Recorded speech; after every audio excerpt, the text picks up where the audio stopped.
할렐루야. 토요 새벽 기도에 자리하신 여러분, 주님의 이름으로 사랑하고 축복합니다.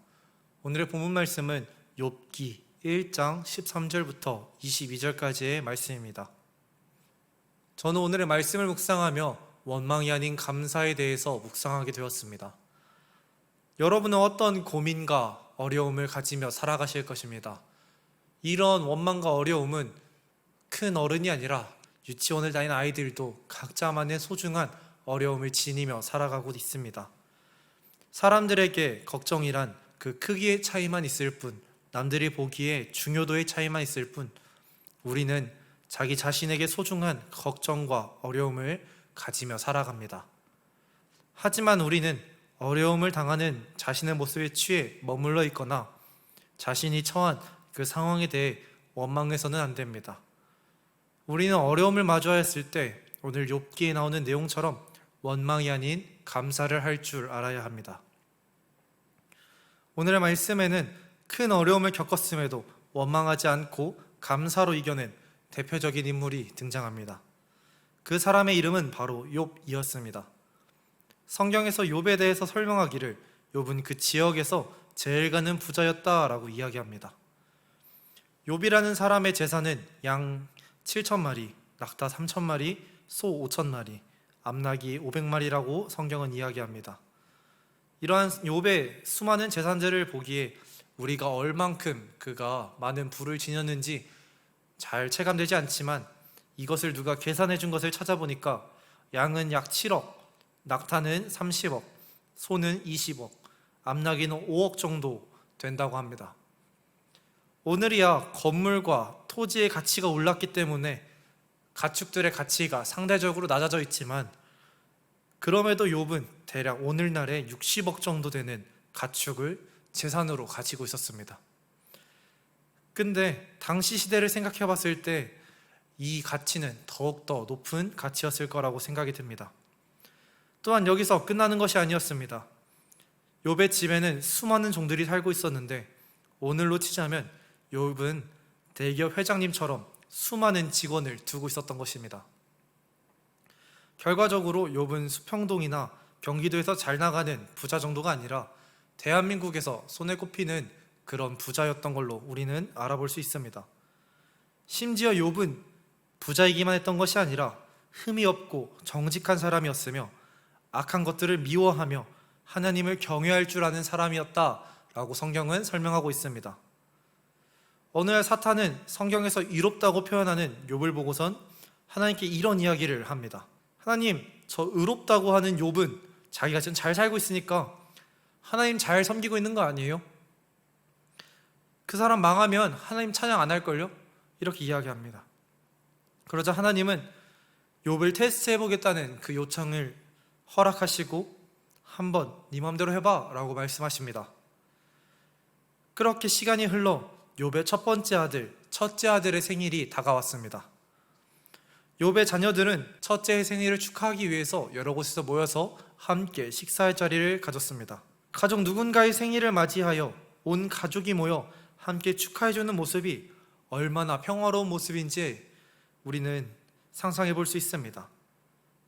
또한 욥의 자녀들은 편안하고 즐겁게 식사 시간을 가지며 서로의 근황을 이야기하고 있지는 않았을까요?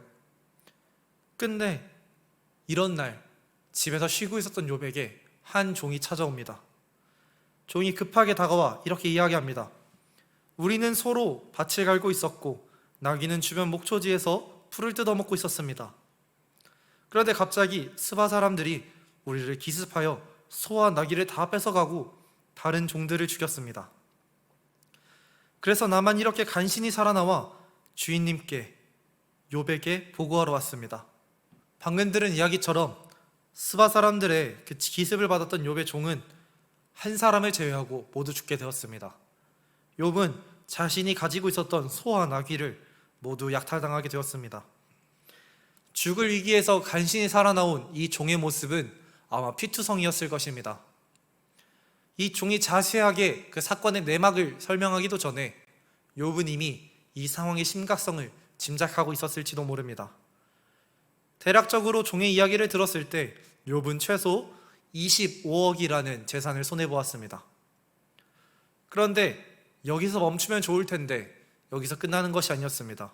욥이 종의 이야기를 심각하게 듣고 어떠한 판단을 내리기도 전에, 그 종의 말이 다 끝나기도 전에 욥에게는 다른 일이 연속해서 일어나게 되었습니다.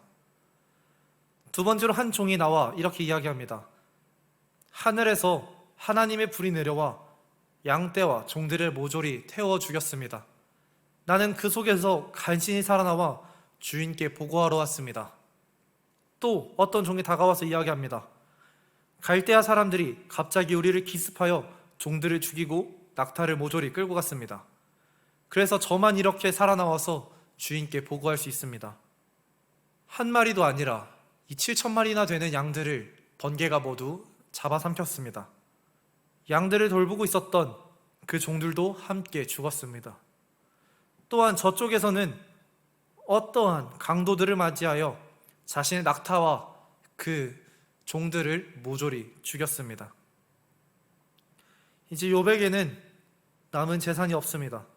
당시 최고의 부자라고 불렸던 욥은 순식간에 자신이 지닌 재산을 모두 잊어버리게 되었습니다. 그래도 부자는 망해도 3대는 간다라는 말이 있는 것처럼 전 재산을 잃어버린 욥이라고 할지라도 아직 다시 일어날 수 있는 기회가 많았습니다. 그리고 자신의 자녀들이 가지고 있는 재산들도 있었을 테니까요. 그러나 이번에는 욥에게 더 큰 충격을 안겨주는 사건이 일어나게 됩니다. 이미 나이를 많이 먹었고 그동안 모아놨던 재산도 다 잃어버려서 자녀들과 함께 으쌰으쌰 일어나고자 했는데 이게 무슨 일입니까? 욥은 하늘이 무너지는 소식을 듣게 됩니다. 그것은 바로 자녀들이 모여서 식사하는 도중에 그들이 다 죽어버렸다는 것입니다. 우리나라 옛말에 부모가 죽으면 산에 묻지만 자식이 죽으면 가슴에 묻는다는 그런 말이 있습니다. 이 말처럼 욥에게는 몹시 큰 고통이 생겼습니다. 심지어 평소에 아파서 떠나보낼 준비를 했었던 자녀가 아니라 자신이 사랑하는 그 10명의 자녀들을 한순간에 준비하지도 못한 채 떠나보내야만 했던 것입니다.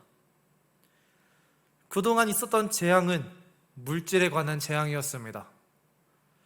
사실 돈이야 다시 벌면 되고 잃어버렸던 돈은 다시 되찾으면 이전에 벌었던 돈과 별 차이가 없습니다.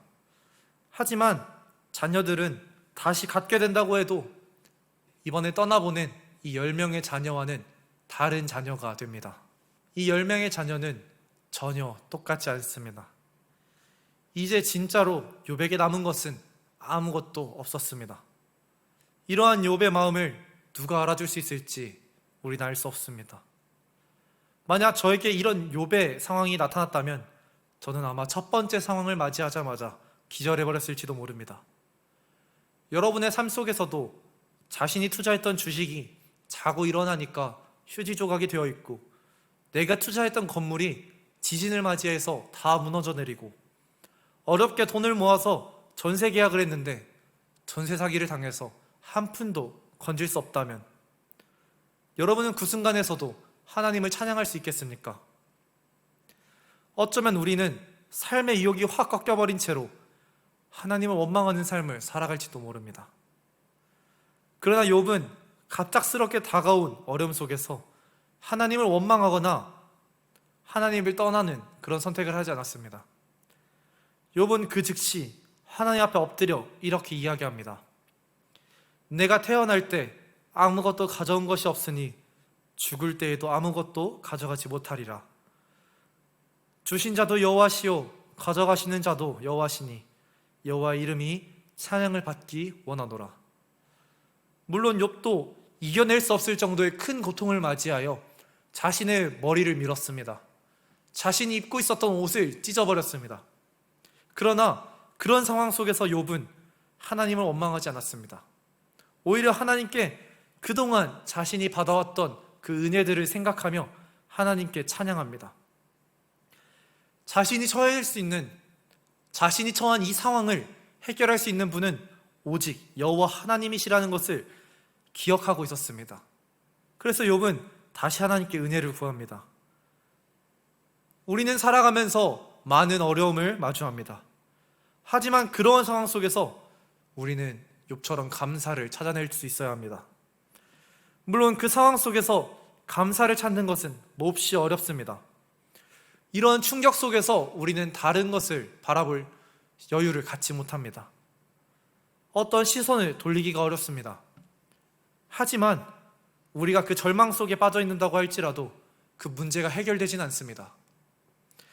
우리가 그 문제를 해결해 줄 수 있는 하나님을 바라보고 하나님께 그 은혜를 구해야 합니다. 우리가 길을 걸어가다 넘어졌으면 다시 털고 일어나 앞으로 나아가야 합니다. 우리가 넘어져서 울고 있다면 어떤 문제도 해결되지 않습니다. 내 힘으로 해결할 수 없는 문제를 맞이하였을 때, 내 힘으로 일어날 수 없는 그런 상황을 마주하였을 때 우리는 비로소 하나님께서 내게 주셨던 그 은혜를 돌아봐야 되는 시간을 가져야 합니다.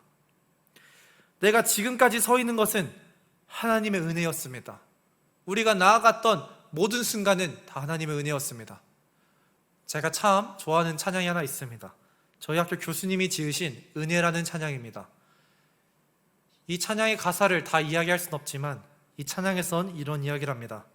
내가 누려왔던 모든 것들이, 내가 지나왔던 모든 시간이, 내가 걸어왔었던 그 모든 순간들이 당연한 것이 아니라 다 은혜였습니다. 우리는 삶을 살아가며 내가 누리고 있는 것들이 다 당연한 것이라고 생각합니다. 하지만 하나님께서 이 지구에서 산소를 지우신다면, 우리에게 숨을 허락하지 아니하신다면 우리는 죽을 수밖에 없습니다.